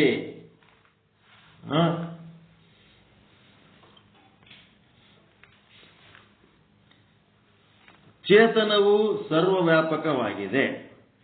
ಒಂದು ಘಟವಿದೆ, ಪ್ರಮೇಯ ಚೇತನ. ಆ ಘಟದ ದೇಶದಲ್ಲಿ ಘಟದ ಸಮಾನಾಕಾರವಾದ ಚೇತನವನ್ನು ಪ್ರಮೇಯ ಚೇತನ ಎಂದು ನಾಮಕರಣ ಮಾಡಬೇಕು, ಗುರುತಿಸಬೇಕು. ಒಂದು ಘಟ ಅದ. ಪರಮಾತ್ಮ ಎಲ್ಲ ಕಡೆ ಅದನಲ್ರಿ, ಸರ್ವವ್ಯಾಪಕ ಅದನ. ಒಪ್ಪುತ್ತೀರ? ಎಷ್ಟು ಮಂದಿ ಅದಾರ ಪರಮಾತ್ಮ? ಒಬ್ಬನೇ ಅದನ, ಎಲ್ಲ ಕಡೆ ಅದನ. ಇಷ್ಟು ತಿಳ್ಕೊಂಡು ಏನ್ ಮಾಡಬೇಕು? ಅವ ಸರ್ವವ್ಯಾಪಕ ಅದನ, ಎಲ್ಲಾ ಕಡೆ ಅದನ, ಒಬ್ಬನೇ ಅದನ. ಇದು ಫಿಕ್ಸ್ಡ್. ಇದ್ರಾಗ ಏನೇನು ಚೇಂಜ್ ಅದ. ಅವ ಪರಮಾತ್ಮ ಮ್ಯಾಲ ಅದನ, ಆತ್ಮಗಳಿಗೆ ಕೆಳಗೆ ಕಳಿಸ್ತಾನ, ಮಾತ್ರ ಕೆಳಗಿಂದ ಮ್ಯಾಲ ಹೋಗ್ತಾನ, ಮ್ಯಾಲಿನ ಕೆಳಗೆ ಬರ್ತಾನ. ಇಂಥವೆಲ್ಲ ಸುಳ್ಳು ಮಾತಿವು. ಪರಮಾತ್ಮ ಒಬ್ಬನೇ ಅದನ, ಎಲ್ಲಾ ಕಡೆ ಅದನ. ಸರ್ವವ್ಯಾಪಕ ವಿಭು, ಒಬ್ಬನೇ ಪ್ರಭು, ಸರ್ವವ್ಯಾಪಕ ವಿಭು. ಇದನ್ನು ತಿಳ್ಕೊಂಡ ಮೇಲೆ ಈಗ ಏನಾಗ್ಯದ? ಒಂದು ಘಟ ಅಂತದ. ಘಟ ಪಟ ಯಾವುದೋ ಒಂದು ವಸ್ತು, ಒಂದು ಗಡಿಗೆ ಅದ. ಎಲ್ಲಾ ಕಡೆ ಇರೋ ಪರಮಾತ್ಮ ಗಡಿಗೆ ಅದನ ಇಲ್ಲ?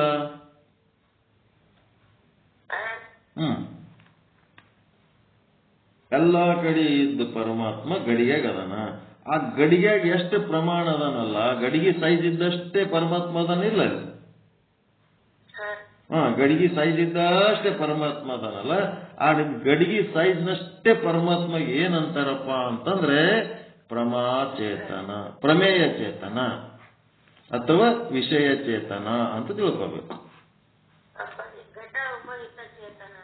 ಘಟ ಉಪಯುಕ್ತ ಚೇತನಕ್ಕೆ ಪ್ರಮೇಯ ಚೇತನ ಅಥವಾ ವಿಷಯ ಚೇತನ ಅನ್ಬೇಕು.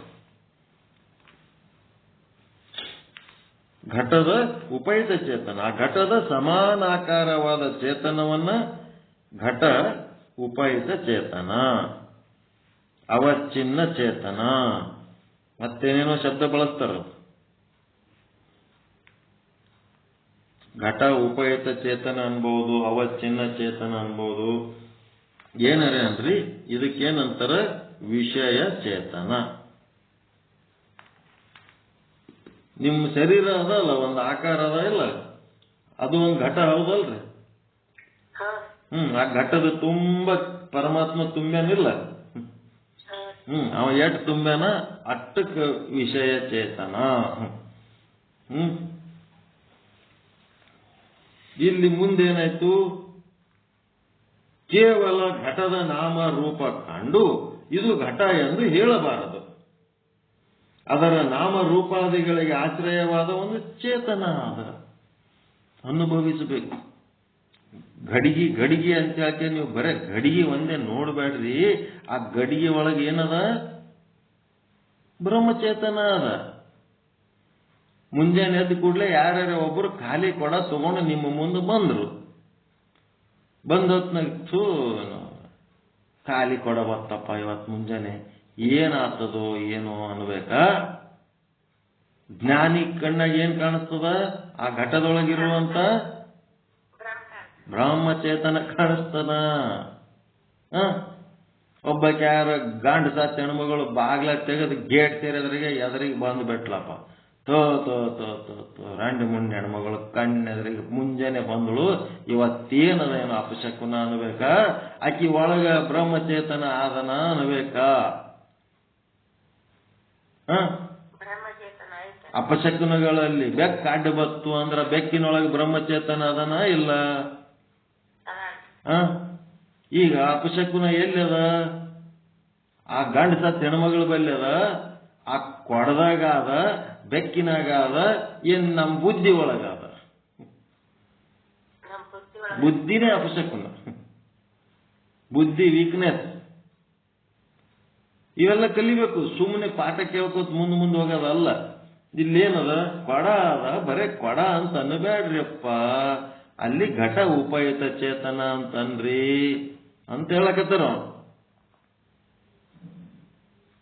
ಈಗ ದೇವ್ರು ಕಾಣ್ಬೇಕಲ್ಲ. ಈಗ ಎಲ್ಲಾ ಕಡೆ ನಾವು ಈಗ ಹೆಂಗ್ ಕಾಣಬೇಕು? ಈಗ ಅನುಭವಿಸ್ಬೇಕಲ್ಲ. ಹೆಂಗ್ ಕರ್ಕೊಂಡ್ ಬರ್ಲಕತ್ತಾರ ನೋಡ್ರಿ, ಅಲ್ಲಿ ಇಳಿತಾನ ಅವಕಾಶ. ಕೇವಲ ಘಟದ ನಾಮ ರೂಪ ಕಂಡು ಇದು ಘಟ ಎಂದು ಹೇಳಬಾರದು. ಯಾರು ಹೇಳಕತ್ತಾರಿ ಮಾತ? ಪೀತಾಂಬರ್ಜಿ, ನಿಶ್ಚಲ್ ದಾಸ್ಜಿ. ಯಾರು ಮುಮುಕ್ಷುಗಳದಾರ, ಯಾರಿಗೆ ಮೋಕ್ಷ ಬೇಕಾಗ್ಯದ, ಅವರು ಈ ಭಾಷೆ ಬಿಟ್ಟು ಬಿಡ್ರಿ. ಅವೆಲ್ಲ ವಿಷಯಗಳ ಭಾಷೆ ಬಿಟ್ಟು ಆ ವಿಷಯಗಳೊಳಗಿರುವಂತ ಆನಂದ, ಆ ವಿಷಯಗಳ ಒಳಗಿರುವಂತ ಚೇತನವನ್ನು ನೋಡಿ ಸಂತೋಷ ಪಡ್ರಿ. ಅದರ ನಾಮ ರೂಪಾದಿಗಳಿಗೆ ಆಶ್ರಯವಾದ ಒಂದು ಚೇತನವಿದೆ. ಘಟವು ಪ್ರಮೇಯ ಅಂದರೆ ಘಟದಲ್ಲಿ ವರ್ತಿಸುವ ಚೇತನವು ಪ್ರಮೇಯ ಚೇತನ, ವಿಷಯ ಚೇತನ ಅಂತ ಕರಿತೀವಿ.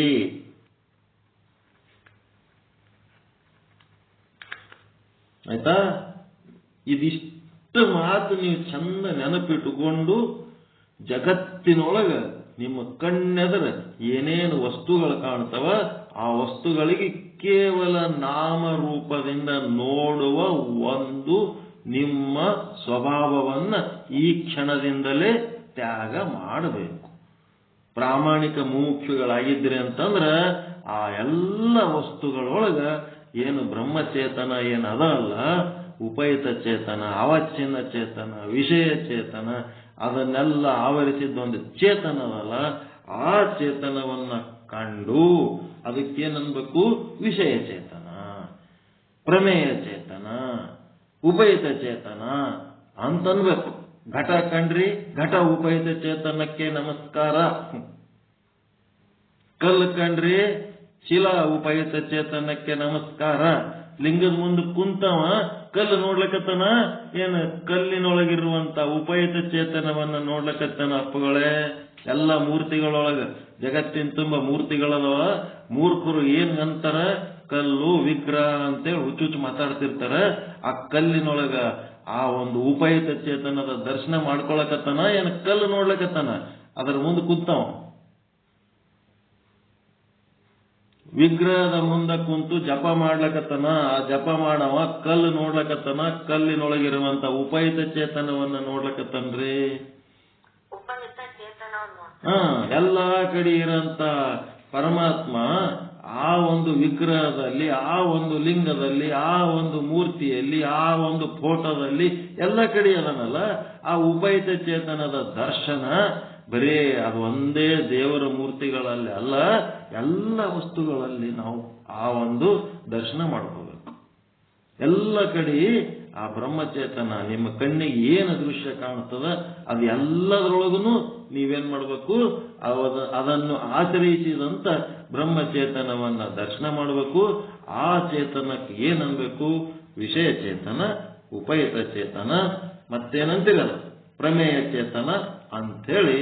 ಪ್ರಮೇಯ ಚೇತನಕ್ಕೆ ನಮಸ್ಕಾರ. ಎಂತ ಘಟ ಪ್ರಮೇಯ ಚೇತನಕ್ಕೆ ನಮಸ್ಕಾರ, ಪಟ ಪ್ರಮೇಯ ಚೇತನಕ್ಕೆ ನಮಸ್ಕಾರ, ವೃಕ್ಷ ಪ್ರಮೇಯ ಚೇತನಕ್ಕೆ ನಮಸ್ಕಾರ, ಶಿಲಾ ಪ್ರಮೇಯ ಚೇತನಕ್ಕೆ ನಮಸ್ಕಾರ, ಲಿಂಗ ಪ್ರಮೇಯ ಚೇತನಕ್ಕೆ ನಮಸ್ಕಾರ, ವಿಗ್ರಹ ಪ್ರಮೇಯ ಚೇತನಕ್ಕೆ ನಮಸ್ಕಾರ. ನೋಡ್ಬೇಕು, ನೋಡೋದು ಕಲಿಸ್ಲಕತ್ತೀರಿ ಈಗ ಅವ್ರು. ಪ್ರಾಕ್ಟಿಕಲ್. ಇದಕ್ಕೇನು ರೊಕ್ಕ ಬೇಕಾ ರೂಪಾಯಿ ಬೇಕಪ್ಪ? ಈ ಸಾಧನೆ ಸರಳ ಆದ ಇಲ್ಲ, ಏನ್ ಕಷ್ಟ ಆಗ್ತದ ನಿಮಗ? ನಿಮ್ ಮುಂದೆ ಈಗ ಇನ್ನೊಂದು ಅರ್ಧ ತಾಸನಾಗ ನಾಷ್ಟ ತಂದು ಇಡ್ತಾರ. ಒಂದು ಪ್ಲೇಟ, ಒಂದು ಚಮಚ, ಒಂದು ಗ್ಲಾಸ್ನಾಗ ನೀರ, ಪ್ಲೇಟ್ನಾಗ ನಾಷ್ಟ. ಅವೆಲ್ಲ ಓಷ್ಟು ಏನು? ಪ್ರಮೇಯ ಚೇತನಗಳು, ವಿಷಯ ಚೇತನಗಳು. ಅಚೇತನ ಅಂದ್ರೆ ಬ್ರಹ್ಮ. ಅನ್ನ ಬ್ರಹ್ಮ, ಪ್ಲೇಟ್ ಬ್ರಹ್ಮ, ಚಮಚ ಬ್ರಹ್ಮ, ಗ್ಲಾಸ್ ಬ್ರಹ್ಮ, ನೀರು ಬ್ರಹ್ಮ, ಮತ್ತೇನು ಬ್ರಹ್ಮ? ಉಪಾಹಿತ ಚೇತನದ ದರ್ಶನ ಮಾಡಿಕೊಳ್ಳುವ ಒಂದು ಸಂಕಲ್ಪ ಇವತ್ತಿನಿಂದ ಮಾಡಬೇಕು. ಇದು ಆರ್ಡರ್ ನಿಶ್ಚಲದಾಸರು. ಅನುಭವಿಸ್ಲಿಕ್ಕೆ ಸಾಧ್ಯ ಆದ ಇಲ್ಲ ಇದು?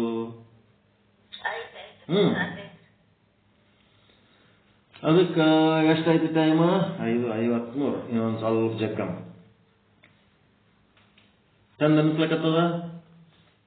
ಇಡೀ ಜಗತ್ತು ಮನಿ, ಹೊಲ, ರೊಕ್ಕ, ರೂಪಾಯಿ, ಹೆಂಡತಿ, ಮಕ್ಕಳು, ಮತ್ತೇನೇನದವ ಎಲ್ಲ ಓಸು ನೀವು ಬ್ರಹ್ಮಚೇತನ ಸ್ವರೂಪವಾಗಿ ನೋಡಂಥದ್ದು ಒಂದು ಪ್ರಾಕ್ಟೀಸ್ ಸ್ಟಾರ್ಟ್ ಮಾಡಬೇಕು ಇದೇ ಕ್ಷಣದಿಂದ. ಪ್ರಮಾತ ಚೇತನ, ಪ್ರಮಾಣ ಚೇತನ, ಪ್ರಮಿತಿ ಚೇತನ ಅಂತಂದ್ರೆ ಪ್ರಮಾ ಚೇತನ, ಪ್ರಮೇಯ ಚೇತನ ಅಂದ್ರೆ ವಿಷಯ ಚೇತನ. ಈ ರೀತಿಯಿಂದ ಪ್ರಮಾ ಎಂದು ಚೇತನವಿರುತ್ತದೆ. ಈ ರೀತಿಯಿಂದ ಪ್ರಮಾ ಎಂದರೆ ಚೇತನವಿರುತ್ತದೆ. ಎಲ್ಲದರ ಜೊತೆಗೆ ಒಂದು ಪ್ರಮಾದ. ಆ ಚೇತನ ಅಂದ್ರೆ ಪ್ರಮಾ. ಇದು ಮುಖ್ಯವಾಗಿ ತಿಳಿಯಬೇಕು. ಪ್ರಮಾ ಅಂದ್ರೇನು? ಚೇತನ. ಚೇತನ ಅಂದ್ರೆ ಪ್ರಮಾ. ಇದನ್ನು ಮೊದಲು ಗಟ್ಟಿಯಾಗಿ ತಿಳ್ಕೊಳ್ರಿ. ಪ್ರಮಾತ, ಪ್ರಮಾಣ, ಪ್ರಮಿತಿ, ಪ್ರಮೇಯ, ಪ್ರಮಾ ಏನದಲ್ಲ ಇವೆಲ್ಲದರಾಗೂ ಪ್ರಮಾಣ ಶಬ್ದ ಆದಿಲ್ಲ. ಇದು ಮುಖ್ಯವಾಗಿ ತಿಳಿಯಬೇಕು. ಚೇತನ ಅಂದ್ರೆ ಪ್ರಮಾ, ಪ್ರಮಾ ಅಂದ್ರೆ ಚೇತನ. ಚೇತನದ ಇನ್ನೊಂದು ಹೆಸರು ಪ್ರಮಾ. ಓಕೆ? ಪ್ರಮಾ ಅಂದ್ರೆ ಚೇತನ. ಇದು ಗಟ್ಟಿ ತಿಳ್ಕೊಂಬಿಡ್ರಿ. ಪ್ರಮಾ ಅಂದ್ರೆ ಮತ್ತೇನು ಅಂತ ತಿಳ್ಕೊಬೇಡ್ರಿ. ಚೇತನ, ಆತ್ಮ, ಬ್ರಹ್ಮ, ಕೂಟಸ್ಥ ಏನೇನಂತಿರಲ್ಲ ಆ ಲೀಸ್ಟ್ನಾಗ ಇದೊಂದು ಸೇರಿಸ್ಕೋಬೇಕೀಗ. ಕೂಟಸ್ಥ ಅಂತಿದ್ರಿ, ಆತ್ಮ ಅಂತಿದ್ರಿ, ಬ್ರಹ್ಮ ಅಂತಿದ್ರಿ, ಸಾಕ್ಷಿ ಅಂತಿದ್ರಿ, ಮತ್ತಿನ್ನೇನೇನೋ ಅಂತಿದ್ರಿ. ಅದ್ರೊಳಗೆ ಇದೊಂದು ಸೇರಿಸ್ಬೇಕೀಗ, ಪ್ರಮಾ. ಆ ಚೇತನದ ಇನ್ನೊಂದು ಹೆಸರೇ ಪ್ರಮಾ. ಪ್ರಮಾ ಅಂದರೆ ಜ್ಞಾನ. ಪ್ರಮಾ ಅಂದ್ರೆ ಜ್ಞಾನ. ಜ್ಞಾನ ಅಂದ್ರೂ ಚೇತನ. ಪ್ರಮಾ ಅಂದರೆ ಭಾನ. ಪ್ರಮಾ ಅಂದರೆ ಚೇತನ. ಪ್ರಮಾ ಅಂದರೆ ಜ್ಞಾನ. ಪ್ರಮಾ ಅಂದರೆ ಭಾನ. ಸ್ಮೃತಿ ಜ್ಞಾನ ಅಲ್ಲ, ಈಗ ಸದ್ಯ ನಡೆದಿರೋದು ಲೈವ್. ಅದನ್ನ ಹೇಳ್ತಾರವ್ರು. ಪ್ರಮಾ ಅಂದರೆ ಜ್ಞಾನ. ಜ್ಞಾನ ಯಾವಾಗ ಆಗ್ತಿರ್ತದ? ಈಗ ಸದ್ಯ ನಡೆದಿರ್ತದ. ಭಾನ ಈಗ ಸದ್ಯ ನಡೆದಿರೋದು. ಪ್ರಮಾ ಅಂದರೆ ಅರಿವು. ಎಷ್ಟು ತರ ಹೇಳಕತ್ತಾರ ನೋಡ್ರಿ. ಪ್ರಮಾ ಅಂದರೆ ಚೇತನ, ಪ್ರಮಾ ಅಂದರೆ ಜ್ಞಾನ, ಪ್ರಮಾ ಅಂದರೆ ಭಾನ, ಭಾನ ಅಂದರೆ ಸ್ವಾನುಭಾವ, ಚಿಂತನ, ಅನುಭೂತಿ. ಪ್ರಮಾ ಅಂದರೆ ಅರಿವು, ಒಳಗಿರೋ ಆತ್ಮ. ಆತ್ಮ ಅಂದರೆ ಅರಿವು, ಮತ್ತೇನು? ಕೂಟಸ್ಥ, ಸಾಕ್ಷಿ. ಪ್ರಮಾ ಈಸ್ ಈಕ್ವಲ್ ಟು ಚೇತನ ಈಸ್ ಈಕ್ವಲ್ ಟು ಜ್ಞಾನ ಈಸ್ ಈಕ್ವಲ್ ಟು ಭಾನ ಈಸ್ ಈಕ್ವಲ್ ಟು ಬ್ರಹ್ಮ ಈಸ್ ಈಕ್ವಲ್ ಟು ಆತ್ಮ ಈಸ್ ಈಕ್ವಲ್ ಟು ಕೂಟಸ್ಥ ಈಸ್ ಈಕ್ವಲ್ ಟು ಸಾಕ್ಷಿ ಈಸ್ ಈಕ್ವಲ್ ಟು ಸರ್ವವ್ಯಾಪಕ ವಿಭು. ಎಲ್ಲ ಒಂದೇ. ಈಗ ಪ್ರಮಾಣ ಶಬ್ದಕ್ಕೆ ನಿಮಗೆ ಒಂದು ಪರ್ಫೆಕ್ಟ್ ಒಂದು ಅರ್ಥ ಸಿಕ್ತೀಗ. ಪ್ರಮಾಣ ಯಾವುದೋ ಒಂದು ಭಿನ್ನವಾದದ್ದಲ್ಲ, ನಿಮ್ಮೊಳಗಿರುವ ಆತ್ಮದ ಹೆಸರೇ ಪ್ರಮ. ಮಕ್ಕಳು ಮೊಮ್ಮಕ್ಕಳ ಹೆಸರು ಇಡಬಹುದಿಲ್ಲ ಪ್ರಮಾ ಅಂತ. ಎಷ್ಟು ಚಂದದ ನೋಡ್ರಿ. ಆತ್ಮದ ಹೆಸರೇ ಪ್ರಮ. Beautiful name. ಆತ್ಮ, ಬ್ರಹ್ಮ, ಕೂಟಸ್ಥ, ಜ್ಞಾನ, ಭಾನ ಅಂತನೂ ಇಡಬಹುದು, ಪ್ರಮ ಅಂತ ಇಡಬಹುದು, ಸಾಕ್ಷಿ ಅಂತ ಇಟ್ಟಾರ ಎಷ್ಟೋ ಮಂದಿ. ಇವೆಲ್ಲ ಎಷ್ಟು ಬ್ಯೂಟಿಫುಲ್ ನೇಮ್ಸ್ ಅದಾವ ನೋಡ್ರಿ. ಪ್ರಮ, ಭಾನ, ಇವು ಹೊಸ ಇಟ್ಕೋಬಹುದು. ಜ್ಞಾನಮಾಲ ಅಂತಂದ್ರೆ ಜಮಖಂಡಾಗ ನಿಮ್ ಫ್ರೆಂಡ್ ಇರ್ಬೇಕು ಅವ್ರು, ಮೋಸ್ಟ್ಲಿ ನಾಗರತ್ನಮ್ ಅವ್ರ ಫ್ರೆಂಡ್. ಗೊತ್ತಿಲ್ರಿ? ಟೈರ್ ಒಳಗದಾಗ ಅದಾರ ನೋಡ್ರಿ ಜ್ಞಾನಮಾಲ. ಜ್ಞಾನಮಾಲ ಅಂತದರ, ಜ್ಞಾನ ಅಂತ ಇಟ್ಕೊಂಡಾರ ಹೆಸರು. ಹಿಂಗ ಒಂದೊಂದು ವಿಶೇಷ ಹೆಸರು ನೋಡ್ರಿ. ಅವ್ರ ತಂದೆ ತಾಯಿ ಎಷ್ಟು ಹುಷಾರಿರ್ಬೇಕು, ಅವಾಗಿನ ಕಾಲದಾಗೆ ಇಟ್ಟಾರ ಜ್ಞಾನಮಾಲ ಅಂತ. ಪ್ರಮ, ಚೇತನ, ಜ್ಞಾನ, ಭಾನ, ಬ್ರಹ್ಮ, ಆತ್ಮ, ಕೂಟಸ್ಥ, ಸಾಕ್ಷಿ, ಸರ್ವವ್ಯಾಪಕ ವಿಭು, ಇವೆಲ್ಲ ಒಂದೇ ಒಂದೇ ವಸ್ತುವಿನ ಪರ್ಯಾಯ ಶಬ್ದಗಳು. ಅದು ಹೆಂಗದಪ್ಪ? ನಿತ್ಯವಾಗಿರುತ್ತದೆ, ಸತ್ಯವಾಗಿರುತ್ತದೆ. ಅದು ಪ್ರಮ, ನಿತ್ಯ ಪ್ರಮ. ಚೇತನವು ಉತ್ಪತ್ತಿಯಾಗುವುದಿಲ್ಲ. ಆ ಪರಮಾತ್ಮನ ಲಕ್ಷಣ ಹೇಳಕತ್ತಾರ. ಅದು ಉತ್ಪತ್ತಿ ಆಗಂಗಿಲ್ಲ, ಅದು ಹುಟ್ಟಿಲ್ಲ, ಯಾರಿಂದ ಹುಟ್ಟಿಲ್ಲ, ಎಂದೂ ಹುಟ್ಟಿಲ್ಲ, ಎಲ್ಲಿ ಹುಟ್ಟಿಲ್ಲ. ಚೇತನಕ್ಕೆ ನಾಶವೂ ಇಲ್ಲ. ಹುಟ್ಟೇ ಇಲ್ಲ ಅಂದ್ಮೇಲೆ ನಾಶ ಎಲ್ಲಿದು ಬರ್ತದ? ಅದು ಇಂದ್ರಿಯಜನ್ಯವಲ್ಲ, ಯಾವ ಇಂದ್ರಿಯದಿಂದಲೂ ಜನ್ಯವಾಗಿಲ್ಲ. ಆದ್ದರಿಂದ ಇಂದ್ರಿಯಗಳು ಪ್ರಮಾಕ್ಕೆ ಕಾರಣಗಳು ಅಲ್ಲ. ಪ್ರಮಾಕ ಇಂದ್ರಿಯಗಳು ಕಾರಣ ಆಗಂಗಿಲ್ಲ. ಇಂದ್ರಿಯಜನ್ಯ ಅಲ್ಲದ ಕಾರಣ ಪ್ರಮಾಕ. ಅದು ಪರಮಾತ್ಮನನ್ನ ಹೆಂಗ್ ಹುಟ್ಟಿಸ್ತಾವ? ಇಂದ್ರಿಯಗಳು ಹುಟ್ಟಿಸಲ್ಲ, ಅದಕ್ಕೆ ಕಾರಣಗಳು ಅಲ್ಲ. ನೇತ್ರದಿಂದ ಚೇತನ ಉತ್ಪತ್ತಿ ಅಂತ ಹೇಳಿದರೆ ತಪ್ಪಾಗುತ್ತದೆ. ಪ್ರಮ ಅಂದ್ರೆ ಪರಮಾತ್ಮ ಅಂತ ಹೇಳಕತ್ತೀವಿ ನಾವು. ಕಣ್ಣಿನಿಂದ ಪ್ರಮಾಜ್ಞಾನ ಆತದ ಅಂತಂದ್ರ ಹೆಂಗಿದು? ಪರಮಾತ್ಮನನ್ನ ಹುಟ್ಟಿಸ್ತಾವ ಕಣ್ಣುಗಳು ಅಂದಂಗೆ ಆಗ್ತದ? ತಪ್ಪಾಗ್ತದ. ಕಾರಣ ಚೇತನವು ಉತ್ಪತ್ತಿ ರಹಿತವಾಗಿರುತ್ತದೆ. ಚೇತನ ಏನಾಗ್ಯದ? ಉತ್ಪತ್ತಿ ರಹಿತ, ಅದಕ್ಕೆ ಉತ್ಪತ್ತಿ ಇಲ್ಲ. ಇಂದ್ರಿಯಗಳು ಚೇತನಕ್ಕೆ ಕಾರಣಗಳಾಗುವುದಿಲ್ಲ. ಇಂದ್ರಿಯಗಳು ಚೇತನಕ್ಕೆ ಕಾರಣಗಳು ಆಗುವುದಿಲ್ಲ.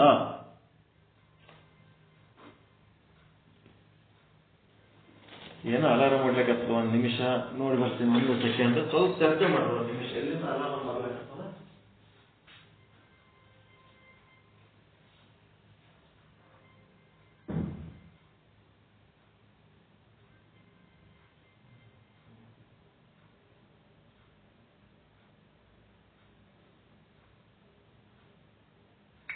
ಚೇತನಕ್ಕ ಈ ಬ್ರಹ್ಮದ ಕೂಟಸ್ಥಗನೆ ಪ್ರಮ ಅಂತಾರ. ಆ ಪ್ರಮ ಯಾವುದೇ ಒಂದು ಇಂದ್ರಿಯದಿಂದ ಹುಟ್ಟಿಲ್ಲ, ಅದು ಅನಾದಿ ಅನಂತ ಆಗೈತಿ. ಅದಕ್ಕ ಹುಟ್ಟು ಮತ್ತು ನಾಶ ಅನ್ನೋದು ಇಲ್ಲ. ಆದ್ದರಿಂದ ಇಂದ್ರಿಯಗಳು ಚೇತನಕ್ಕ ಕಾರಣ ಆಗುವುದಿಲ್ಲ.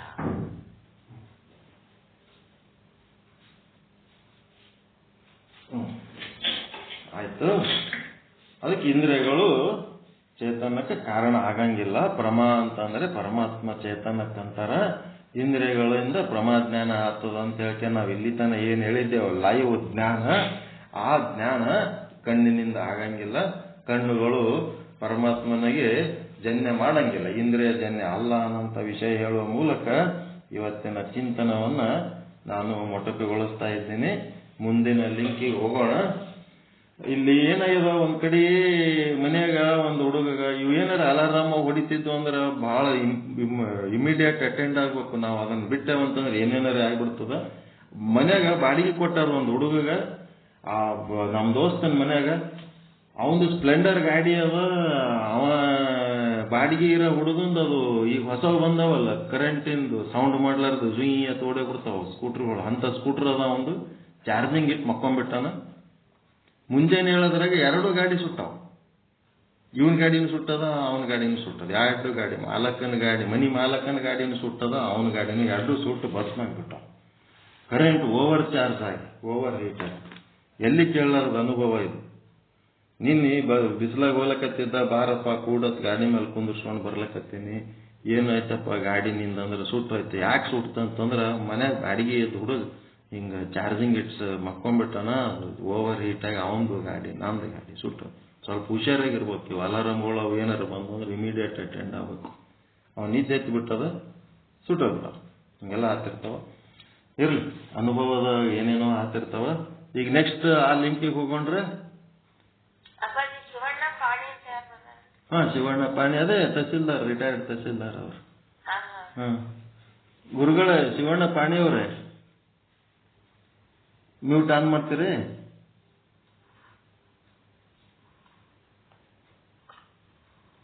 ಇಲ್ಲ, ಇರ್ಲಿ. ನಾನು ನಿಮ್ಗೆ ಇದಕ್ಕೊಂದು ಲಿಂಕ್ ಕಳಿಸ್ತೀನಿ. 6ರಿಂದ 6:30 ಪರಮಾನುಭವ ಬೋಧೆ ಅಂತ ಒಂದು ಲಿಂಕ್ ಅದ, ಅದಕ್ಕೆ ಕಳಿಸ್ತೀನಿ. ಅದಕ್ಕೆ ಅಟೆಂಡ್ ಆಗ್ರಿ. 6ರಿಂದ 6:30 ಒಳ್ಳೆ ಪಾಠ ಅದ. ಈಗ ಒಂದು ಲಿಂಕ್ ಕಳಿಸ್ತೀನಿ.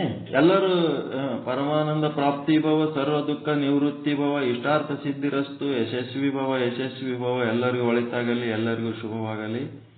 ಜೈ ಶುದ್ಧ ಬ್ರಹ್ಮ, ಜೈ ಜೈ ಶುದ್ಧ ಬ್ರಹ್ಮ, ಜೈ ಶುದ್ಧ ಬ್ರಹ್ಮ, ಜೈ ಜೈ ಶುದ್ಧ ಬ್ರಹ್ಮ. ಓಂ ಶಾಂತಿ ಶಾಂತಿ ಶಾಂತಿ. ಶರಣ ಶರಣಾರ್ಥಿ. ಒಳ್ಳೆಯದಾಗಲಿ.